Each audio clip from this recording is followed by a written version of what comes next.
So Dan and Joanne Miller, you are like family friends. You've been to the house. I've been to your house.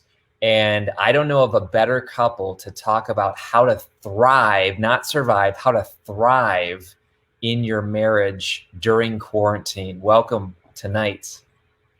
Well, thank you. Thank you, Kary. It's always good to be on with you.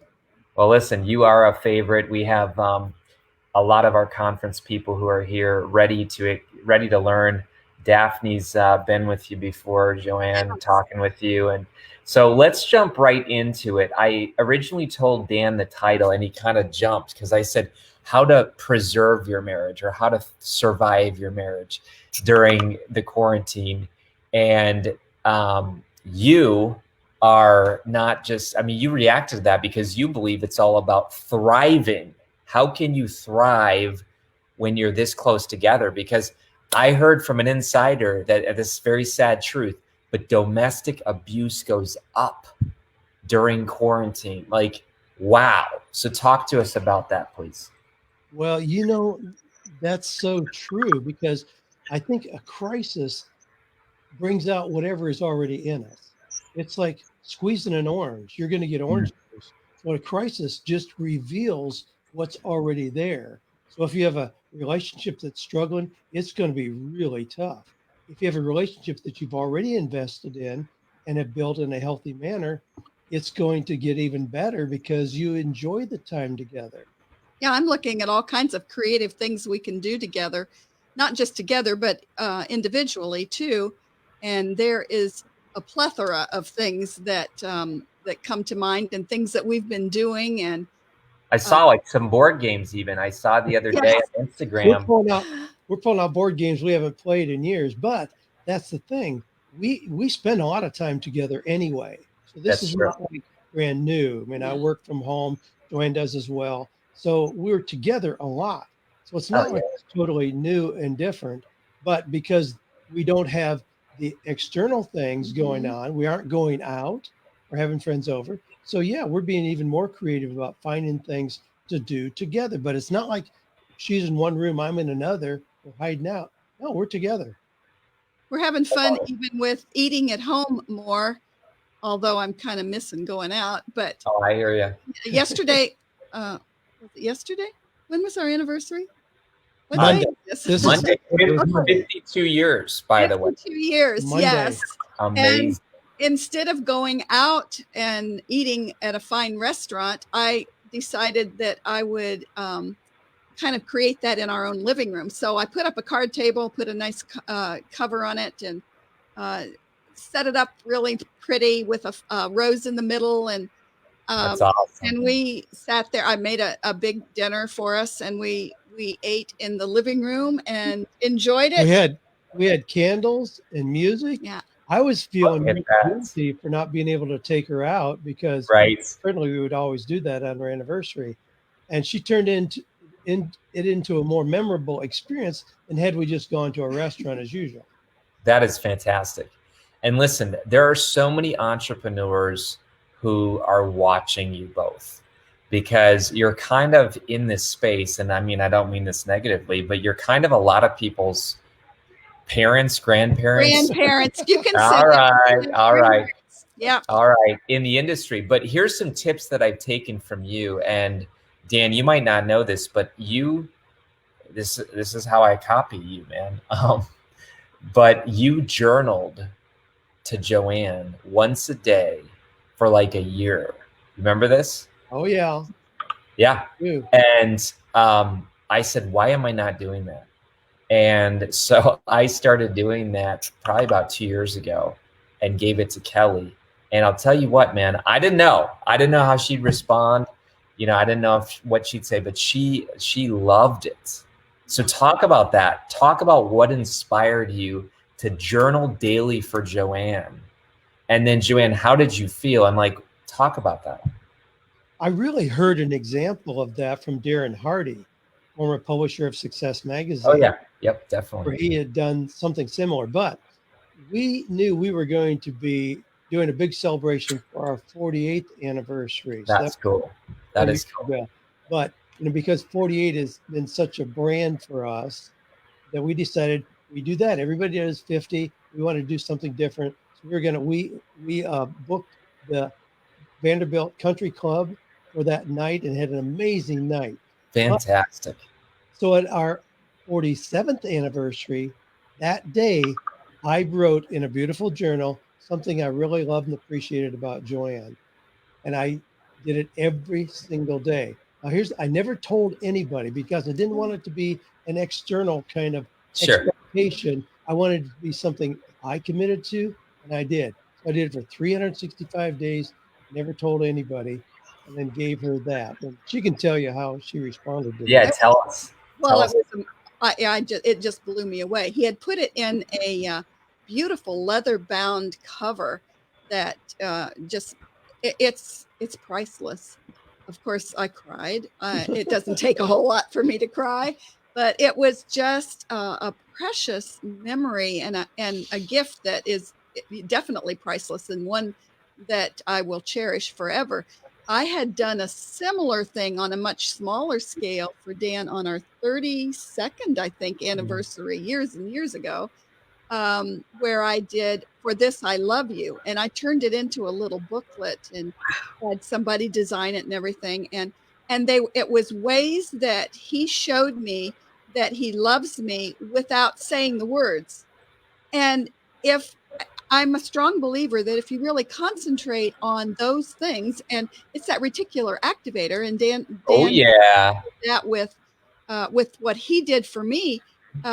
When you start searching and seeing those things, that's what comes to the surface all the time, far more than all the negatives or the times when you might disagree or be upset with one another or whatever. That reticular activator is going to make you continue to see the bright spots, the ways that you show love, even without saying, I love you. That is That's so really, good. that's really important right now in what we're talking about here because we tend to get what we expect. We see what we expect to see. Now, that has to do with what's going on right now because fear, panic, negativity will expand if that's what you're looking for. At the same time, if you're looking for things that are positive, clean, pure, hopeful, those are what you're going to see. And that's certainly true in relationships. That is fantastic. That is so good.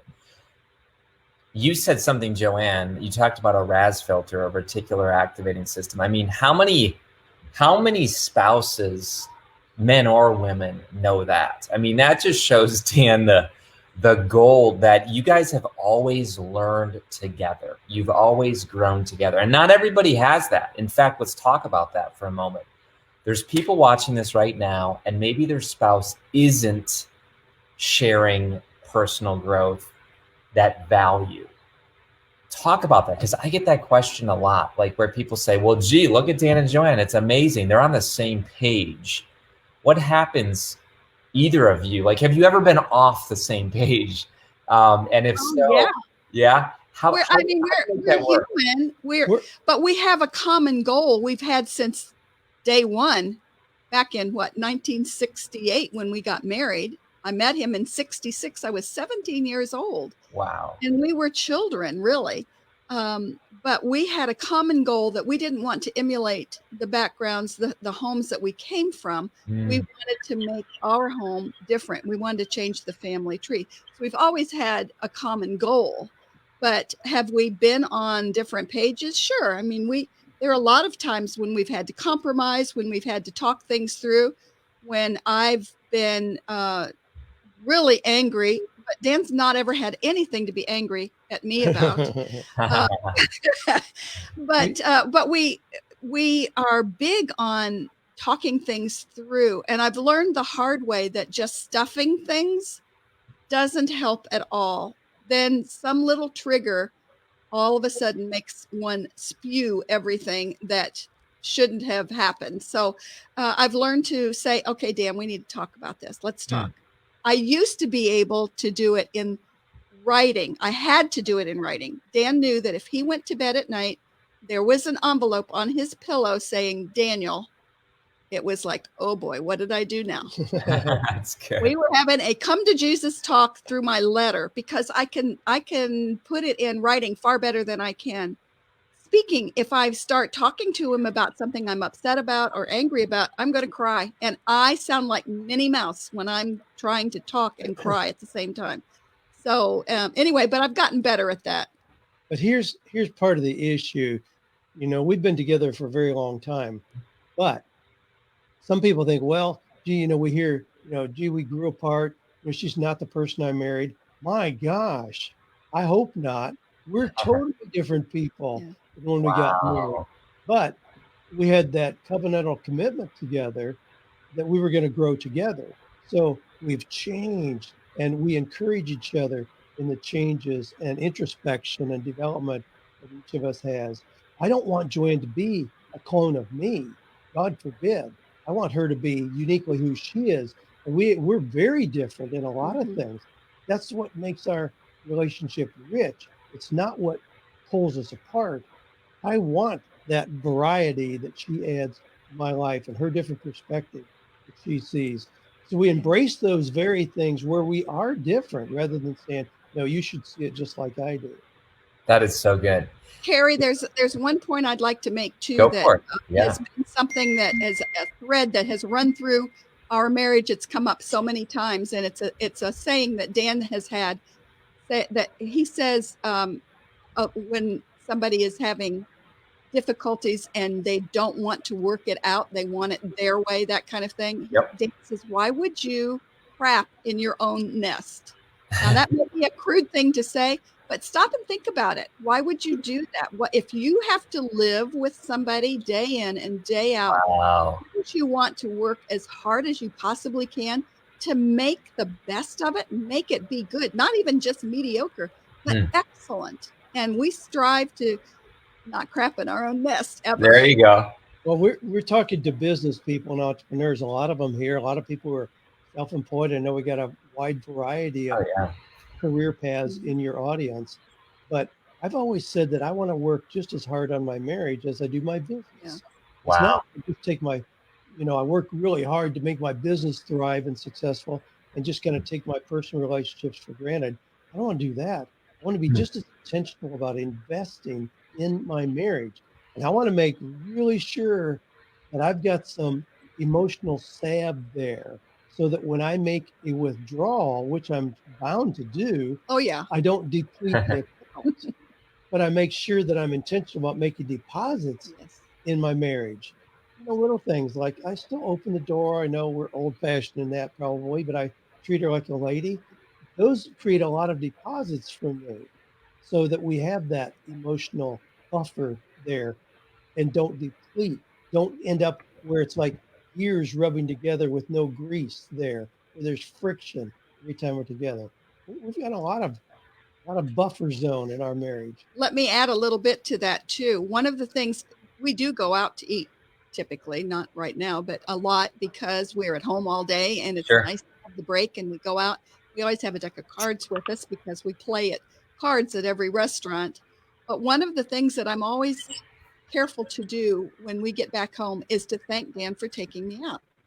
Simple things like that really, really add up. It puts those emotional bank accounts, relational bank deposits rather, into the account. And it's important, I think, to remember that we still thank each other, praise each other, do all those things that we did right at the beginning when we were dating. Those should never stop.